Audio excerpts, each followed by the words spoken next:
ഏത്തപ്പഴവും ഗോതമ്പൊടിയും ഉപയോഗിച്ച് വളരെ ഹെൽത്തി ആയിട്ടുള്ള ഒരു സ്നാക്ക് റെഡിയാക്കാം. ഹെൽത്തി ആയിട്ടുള്ള സ്നാക്ക് എന്ന് പറഞ്ഞിട്ടുണ്ടെങ്കിൽ നമ്മളിത് ഡീപ്പ് ഫ്രൈ ഒന്നും ചെയ്യുന്നില്ല, ഒരു ഷാലോ ഫ്രൈ എന്ന് പറയാം, അത്രേ ചെയ്യുന്നുള്ളൂ. ജസ്റ്റ് ഒന്ന് ചൂടാക്കി എടുക്കുന്ന ഒരു സ്നാക്കാണ്. അപ്പോൾ ഒരുപാട് എണ്ണയിലൊന്നും ഫ്രൈ ചെയ്യാതെയുള്ള സ്നാക്കാണ്. അപ്പോൾ കുട്ടികൾക്ക് സ്നാക്സ് ബോക്സിൽ കൊടുത്തു വിടാം. അതുപോലെ തന്നെ കുട്ടികൾ വൈകിട്ട് സ്കൂളിൽ നിന്ന് വരുമ്പോൾ അവർക്ക് ഹെൽത്തി ആയിട്ട് ഉണ്ടാക്കി കൊടുക്കാം, എളുപ്പത്തിൽ ഉണ്ടാക്കാം, അധികം ഇൻഗ്രീഡിയൻസ് വേണ്ട. പിന്നെ നമുക്ക് ബ്രേക്ക്ഫാസ്റ്റിനാണെങ്കിലും ഉണ്ടാക്കാൻ പറ്റിയ റെസിപ്പിയാണ്. മധുരം നിങ്ങളുടെ ഇഷ്ടത്തിനനുസരിച്ച് ആഡ് ചെയ്യാം കേട്ടോ. എന്താണെന്ന് വെച്ചാൽ ഞാൻ ഒരുപാട് മധുരമുള്ള രീതിയിൽ അധികം സ്നാക്സ് ഒന്നും ചെയ്യാറില്ല, എപ്പോഴും ഒരു മീഡിയം മധുരമുള്ള രീതിയിലാണ് ചെയ്യുക. അപ്പോൾ കുറച്ച് മധുരം കൂടുതലുള്ളതായിരിക്കും കുട്ടികൾക്ക് ഇഷ്ടം. പിന്നെ പഴത്തിൻ്റെ പഴുപ്പനുസരിച്ച്, ഇപ്പോൾ നമുക്ക് കിട്ടുന്ന പഴം നല്ല പഴുത്ത മധുരമുള്ള പഴമാണെങ്കിൽ അധികം പഞ്ചസാര ചേർക്കേണ്ടി വരില്ല.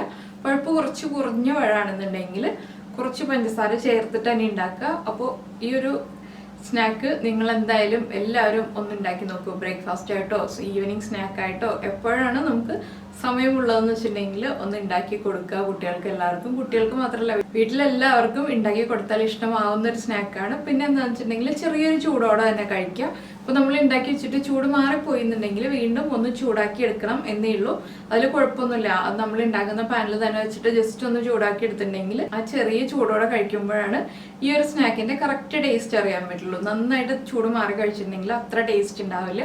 അപ്പോൾ നമ്മുടെ ഈ ഏത്തപ്പഴം ഗോതമ്പ് ബോക്സ് എങ്ങനെയാണ് നമുക്ക് റെഡിയാക്കുന്നതെന്ന് നോക്കാം. അപ്പോൾ നമുക്ക് നമ്മുടെ സ്നാക്ക് ഉണ്ടാക്കുന്നതിന് ആവശ്യമായിട്ടുള്ള ഇൻഗ്രീഡിയൻസ് നോക്കാം. ഞാനിപ്പോൾ 1 കപ്പ് ഗോതമ്പ് പൊടിയും അതുപോലെ തന്നെ 2 ഏത്തപ്പഴം എടുത്തിട്ടുണ്ട്.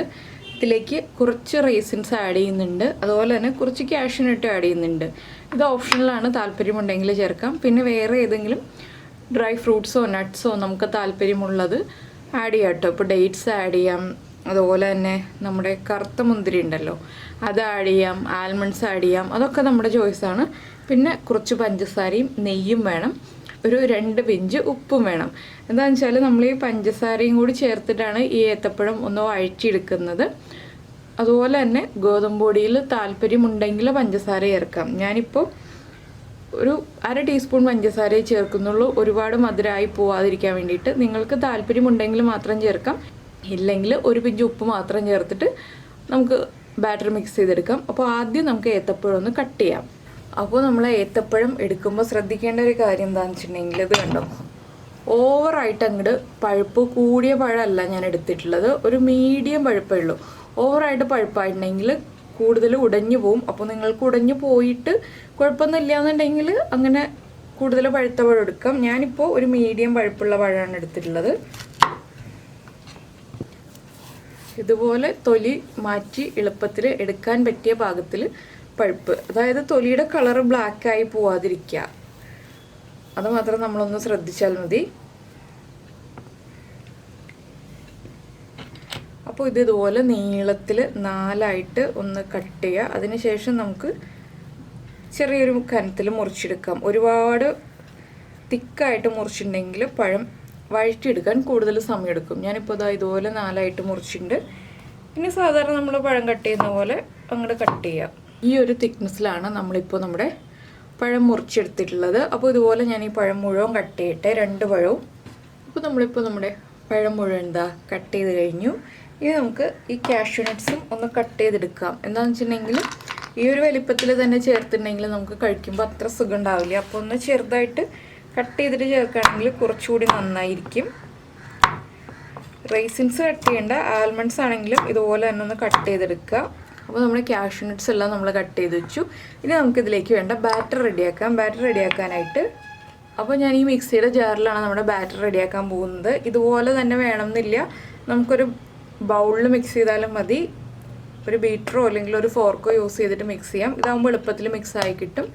നമ്മളെടുത്ത് വെച്ചിരുന്ന ഗോതമ്പ് പൊടി ചേർത്തു. ഇതിലേക്ക് ഒരു 2 പിഞ്ച് ഉപ്പ് ആഡ് ചെയ്യുന്നുണ്ട്. അതുപോലെ തന്നെ ഒരു 1/2 ടീസ്പൂൺ പഞ്ചസാരയും. ഇത് മധുരം കൂട്ടണം എന്നുണ്ടെങ്കിൽ കൂട്ടാം. പിന്നെ ഏലക്കപ്പൊടിയുടെ ഫ്ലേവറൊക്കെ നമുക്ക് താല്പര്യമുണ്ടെങ്കിൽ ഏലക്കപ്പൊടി ചേർക്കാം. ഞാനിപ്പോൾ അതൊന്നും ആഡ് ചെയ്യുന്നില്ല. ഇതിലേക്ക് നമ്മൾ 1 കപ്പ് വെള്ളം തന്നെയാണ് ചേർക്കുന്നത്. ഇതൊന്ന് നന്നായിട്ട് മിക്സിയിലൊന്ന് ബീറ്റ് ചെയ്തെടുക്കുക. അപ്പോൾ നമ്മുടെ ബാറ്ററും കൂടി റെഡിയായി കഴിഞ്ഞിട്ടുണ്ടെങ്കിൽ പിന്നെ നമുക്ക് രണ്ടും റെഡിയാക്കി ചൂട് മാറി വരുമ്പോൾ വേഗം തന്നെ സ്നാക്ക് റെഡിയാക്കാം. പിന്നെ കുറച്ച് മൈദപ്പൊടി വേണം, അതിപ്പോഴല്ല, അത് നമ്മൾ ഈ ദോശയൊക്കെ റെഡിയാക്കി കഴിഞ്ഞിട്ടാണ്. അപ്പോൾ ഇതൊന്ന് ഞാനൊന്ന് ജസ്റ്റ് ബീറ്റ് ചെയ്തെടുക്കട്ടെ. അപ്പോൾ നമ്മുടെ ബാറ്റർ നമ്മുടെ ഗോതമ്പ് ദോശ ഉണ്ടാക്കുന്ന ബാറ്ററില്ലേ ആ പാകത്തിൽ മിക്സിയിലൊന്ന് അടിച്ചെടുത്തിട്ടുണ്ട്. ഞാനിപ്പോൾ ടോട്ടൽ 1.5 കപ്പ് വെള്ളം ചേർത്തിട്ടുണ്ട് കേട്ടോ, 1 കപ്പ് ഗോതമ്പ് പൊടിയിലേക്കായിട്ട്. അത് നമുക്കൊരു പാത്രത്തിലേക്ക് മാറ്റി വയ്ക്കാം. പിന്നെ നമുക്ക് നമ്മുടെ പഴം ഒന്ന് വഴറ്റിയെടുക്കാം. അപ്പോൾ നമ്മളിപ്പോൾ പാൻ ചൂടാക്കാൻ വെച്ചിട്ടുണ്ട്. ഇതിലേക്ക് നമുക്ക് നെയ്യോ ബട്ടറോ നമ്മൾ ഏതാണോ യൂസ് ചെയ്യുന്നത് അത് ആഡ് ചെയ്ത് കൊടുക്കാം. ചെറിയൊരു ക്വാണ്ടിറ്റി മതി കേട്ടോ, അധികം വേണ്ട. ഇതിലേക്ക് നമ്മൾ കട്ട് ചെയ്ത് വെച്ചിരിക്കുന്ന കാഷ്യൂ നട്ട്സ് ഒന്ന് ചൂടായി തുടങ്ങുമ്പോൾ നമ്മുടെ റൈസിൻസ് നമുക്ക് ആഡ് ചെയ്യാം. കാഷ്യൂ നട്ട്സ് ചെറിയ പീസ് ആയതുകൊണ്ട് തന്നെ ഒരുപാട് അങ്ങോട്ട് കളർ മാറിപ്പോകുന്നതിന് മുന്നേ തന്നെ ആയിട്ട് റൈസിൻസ് ആഡ് ചെയ്ത് കൊടുക്കാം. അപ്പോൾ ഇത് ഒഴിവാക്കാം. പിന്നെ തേങ്ങ ആഡ് ചെയ്യണം എന്നുണ്ടെങ്കിൽ തേങ്ങ ആഡ് ചെയ്യാം. അങ്ങനെ പല ഓപ്ഷൻസ് ഉണ്ട് ഇതിൽ. നമ്മളിപ്പോൾ തേങ്ങയൊന്നും ആഡ് ചെയ്യുന്നില്ല. അപ്പോൾ നമ്മുടെ റൈസിൻസും കാഷ്യൂ നട്ട്സും കുക്കായി വരുന്നുണ്ട്. നമുക്കിതിലേക്ക് കട്ട് ചെയ്ത് വെച്ചിരിക്കുന്ന പഴം ചേർക്കാം. ഇതെല്ലാം ചേർത്ത് നന്നായിട്ടൊന്ന് ഇളക്കി മിക്സ് ചെയ്യാം. അപ്പോൾ തേങ്ങ ചേർക്കുന്നുണ്ടെങ്കിൽ ഒരു 2 പഴത്തിനാവുമ്പോൾ 4 ടേബിൾ സ്പൂൺ വരെ തേങ്ങ ചേർക്കാം. ഇതിലേക്ക് ഇനിയിപ്പോൾ ഞാനിനി കുറച്ച് പഞ്ചസാര ചേർക്കുകയാണ്, അധികമായിട്ടല്ല. നല്ല മധുരമുള്ള പഴമാണെങ്കിൽ പഞ്ചസാര ചേർക്കണം എന്നില്ല. ഒരു 1/2 ടീസ്പൂൺ തന്നെയാണ് പഞ്ചസാര ഇതിലും ചേർക്കുന്നത്. കൂടുതൽ മധുരം വേണമെന്നുണ്ടെങ്കിൽ കൂടുതൽ ആഡ് ചെയ്യാം. ഇപ്പോൾ നമ്മൾ പഞ്ചസാര ചേർത്ത് കൊടുക്കുകയാണെങ്കിൽ പഴത്തിൻ്റെ എല്ലാ ഭാഗത്തേക്കും നമ്മൾ ഇളക്കുമ്പോൾ ആ പഞ്ചസാര കറക്റ്റായിട്ട് മിക്സായി വന്നോളും. അപ്പോൾ നമ്മുടെ പഴം ഇപ്പോൾ കുക്കായിട്ടുണ്ട്. ഇത്രയും മതി. ഇനി നമ്മൾ അധിക സമയം കുക്ക് ചെയ്തിട്ടുണ്ടെങ്കിൽ ഉടഞ്ഞു പോവും. ഇതിപ്പോൾ ഒരു 5 മിനിറ്റ് മീഡിയം ഫ്ലെയിമിലാണ് നമ്മൾ ഇളക്കിക്കൊണ്ടിരുന്നത്. ഇനിയിപ്പോൾ ഞാൻ ഈ പാനൊന്ന് മാറ്റാണ്.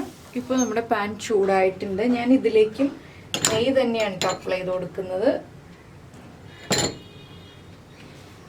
ലൈറ്റായിട്ട് മതി, എന്താണെന്ന് വെച്ചാൽ നമ്മുടെ പാനിൽ പിടിക്കരുത്. അപ്പോൾ ഇതിലേക്ക് നമ്മൾ മിക്സ് ചെയ്ത് വെച്ചിരിക്കുന്ന ബാറ്റർ ഉണ്ടല്ലോ, ഗോതമ്പ് പൊടിയുടെ ബാറ്റർ, അതുപയോഗിച്ചിട്ട് ചെറിയ ദോശകൾ ഉണ്ടാക്കുക. ചെറിയ ദോശ മീൻസ് കനം ഒരുപാട് തിക്കായിട്ടില്ലാത്ത ദോശകൾ ഉണ്ടാക്കുക. കുറച്ച് തിന്നായിട്ടുള്ള ദോശയാണ് നല്ലത്.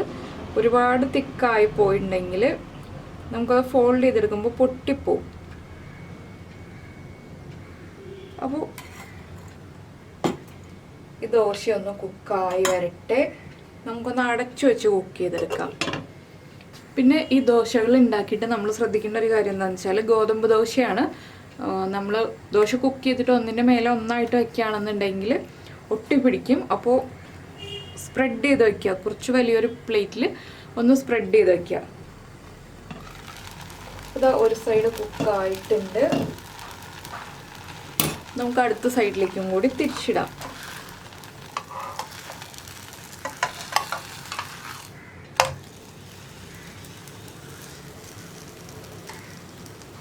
തിന്നായിട്ടുള്ള ദോശ ആയതുകൊണ്ട് ഇത് കണ്ടോ ഒട്ടുന്നുണ്ട് ഇപ്പോഴേ. പിന്നെ ആ നെയ്യുള്ളതുകൊണ്ട് ഒന്ന്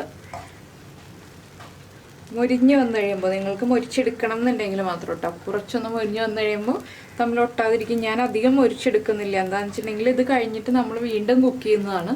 അതുകൊണ്ടാണ് അധികം കുക്ക് ചെയ്തെടുക്കാത്തത്. പിന്നെ ഈ ബാറ്ററിൽ മുട്ട ചേർക്കണം എന്നുണ്ടെങ്കിൽ ഒരു മുട്ട നമ്മൾ മിക്സിയിൽ അടിക്കുമ്പോൾ അല്ലെങ്കിൽ ഇപ്പോൾ ബീറ്റർ ഉപയോഗിച്ചിട്ട് ബീറ്റ് ചെയ്യുമ്പോഴാണെങ്കിലും ഒരു മുട്ടയും കൂടി ആഡ് ചെയ്യാം കേട്ടോ.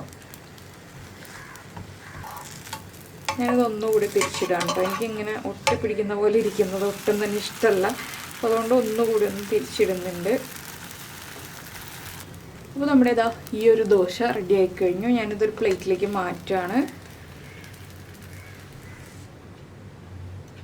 ബാക്കിയുള്ള മാവ് മുഴുവൻ ഉപയോഗിച്ച് നമുക്കിതുപോലെ ദോശകൾ ഉണ്ടാക്കിക്കൊണ്ടിരിക്കാം, ഓരോന്നായിട്ട്. അപ്പോൾ നമ്മളിപ്പോൾ നമ്മുടെ ദോശകളെല്ലാം റെഡിയാക്കി എടുത്തിട്ടുണ്ട്. ഇനിയിപ്പോൾ ഞാനിതിലേക്ക് ഫില്ലിങ് വെക്കാൻ തുടങ്ങുകയാണ്. അതുപോലെ തന്നെ നമ്മുടെ മൈദപ്പൊടി മിക്സ് ചെയ്തെടുത്തിട്ടുണ്ട്. ആദ്യം ഒരു ദോശ എടുക്കുക. ഞാനിപ്പോൾ ചോപ്പിംഗ് ബോർഡിൻ്റെ മുകളിലാണ് വെച്ചിട്ടുള്ളത്. ഇതിലേക്ക് നമ്മൾ എന്താ ചെയ്യാന്ന് വെച്ചിട്ടുണ്ടെങ്കിൽ ഇതിൻ്റെ ഒരു സൈഡിൽ ജസ്റ്റ് ഒന്ന് ഈ മൈദയുടെ മിക്സ് ഒന്ന് അപ്ലൈ ചെയ്ത് കൊടുക്കുക കേട്ടോ. ലൈറ്റായിട്ട് മതി, അധികം തിക്കായിട്ട് വേണ്ട. നമ്മൾ ഏത് സൈഡിലേക്കാണോ ഫോൾഡ് ചെയ്യുന്നത് അതിനനുസരിച്ച് നമ്മൾ മൈദയുടെ പേസ്റ്റ് അപ്ലൈ ചെയ്യുക. അതുപോലെ തന്നെ നമ്മുടെ ഫില്ലിംഗ് ചെറിയൊരു ക്വാണ്ടിറ്റി, അധികം വെച്ചിട്ടുണ്ടെങ്കിൽ നമുക്ക് ഫോൾഡ് ചെയ്തെടുക്കാൻ ബുദ്ധിമുട്ടായിരിക്കും.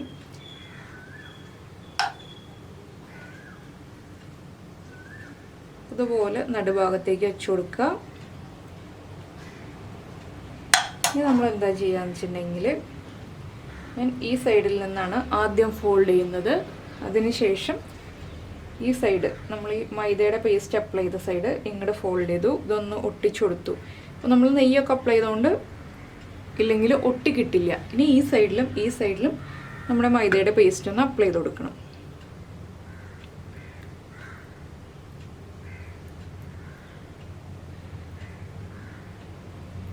ഇതിങ്ങോട്ട് കുറച്ച് ഉള്ളിലേക്ക് കയറ്റിയിട്ട് അപ്ലൈ ചെയ്ത് കൊടുക്കുക. അപ്പോൾ കറക്റ്റായിട്ട് നമ്മൾ ആ ഫോൾഡ് ചെയ്യുമ്പോൾ അത് ഒട്ടിക്കോളും. കണ്ടോ, ഇതുപോലെ ഒന്ന് പതുക്കെ പ്രസ് ചെയ്തും കൂടി കൊടുക്കുക.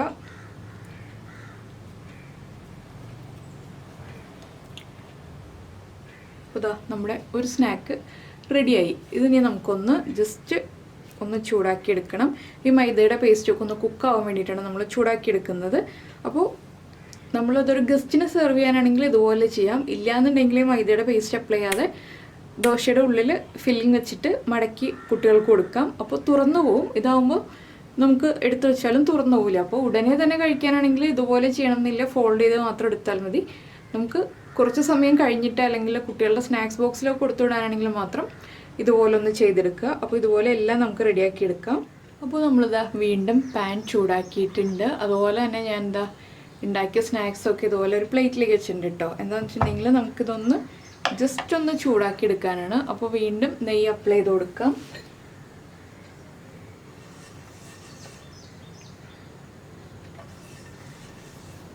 നമ്മൾ ആദ്യം ഈ ഫോൾഡ് ചെയ്ത് വെച്ചിരിക്കുന്ന പോർഷൻ ഈ പാനിൽ മുട്ടി നിൽക്കുന്ന രീതിയിൽ ഇങ്ങനെ വയ്ക്കുക. ആ പോർഷൻ അടിഭാഗത്താക്കി വയ്ക്കുക. ഇതൊന്ന് ലൈറ്റായിട്ടൊന്ന് കളർ ചേഞ്ച് ആയി വരുമ്പോൾ നമുക്ക് ഈ പാനിൽ നിന്ന് മാറ്റാം. ഈ മൈദ ഒന്ന് കുക്കായി കിട്ടണം, അത്രയേ ഉള്ളൂ. ഇനിയിപ്പോൾ നമുക്കിതൊന്ന് തിരിച്ച് അടുത്ത സൈഡിലേക്ക് വെച്ച് കൊടുക്കാം. ഇതാ കളർ ചേഞ്ച് ആയി കഴിഞ്ഞു, കണ്ടോ. ഇതുപോലൊന്ന് ചൂടായി ആ മൈദ ഒന്ന് കുക്കായി വരണം, അത്രയേ ഉള്ളൂ. നമ്മളിത് ചപ്പാത്തിയിൽ ഉണ്ടാക്കിയതാണോ ഗോതമ്പ് ദോശയിൽ ഉണ്ടാക്കിയതാണോ എന്നൊന്നും പെട്ടെന്ന് തന്നെ മനസ്സിലാവില്ല. ചപ്പാത്തിയാണെന്നേ വിചാരിക്കുള്ളൂ. അപ്പോൾ ഇതുപോലെ തന്നെ നമുക്ക് ഇപ്പുറത്തെ സൈഡും ആയി വരുമ്പോൾ ഈ പാനിൽ നിന്ന് മാറ്റാം. അപ്പോൾ നമ്മുടെ അടിപൊളി ഏത്തപ്പഴം സ്നാക്സ് എല്ലാം റെഡി ആയി കഴിഞ്ഞു. അപ്പോൾ എന്തായാലും എല്ലാവരും ഇന്ന് തന്നെ ഉണ്ടാക്കി നോക്കിക്കോളൂ. ഗോതമ്പ് പൊടി എല്ലാവരുടെയും വീട്ടിലുണ്ടാവും. അതുപോലെ തന്നെ 2 ഏത്തപ്പഴം അല്ലെങ്കിൽ 1 ഏത്തപ്പഴം, നമുക്ക് എത്ര ക്വാണ്ടിറ്റിയാണോ വേണ്ടത് അത്രയും ക്വാണ്ടിറ്റി എടുക്കുക. ഉടനെ തന്നെ ഉണ്ടാക്കി ഉടനെ തന്നെ കഴിക്കാം. ചൂടോടുകൂടി കഴിക്കുമ്പോൾ ഒരു പ്രത്യേക ടേസ്റ്റാണ്. അപ്പോൾ ആ ഇളം ചൂടോടുകൂടി തന്നെ നിങ്ങൾ കഴിക്കുക. ഉണ്ടാക്കി കഴിച്ചിട്ട് ഇഷ്ടമായി കഴിഞ്ഞിട്ടുണ്ടെങ്കിൽ നമ്മുടെ വീഡിയോയുടെ താഴെ ഒന്ന് കമൻറ്റ് ചെയ്യുക. എങ്ങനെയുണ്ടായിരുന്നു, ഈസി ആയിട്ടുള്ള ഈ ഒരു സ്നാക്ക് ടേസ്റ്റി ആണോ എങ്ങനെയാണെന്നൊക്കെ. പിന്നെ മധുരത്തിൻ്റെ അളവ് നിങ്ങളുടെ ഇഷ്ടത്തിനനുസരിച്ച് വ്യത്യാസം വരുത്തുക. ഇഷ്ടപ്പെട്ട റെസിപ്പി ആണെന്നുണ്ടെങ്കിൽ ഒന്ന് മറക്കാതെ ലൈക്കും ചെയ്യുക. അപ്പോൾ നമുക്ക് നമ്മുടെ അടുത്ത റെസിപ്പിയുമായിട്ട് അടുത്ത ദിവസം വീണ്ടും കാണാം.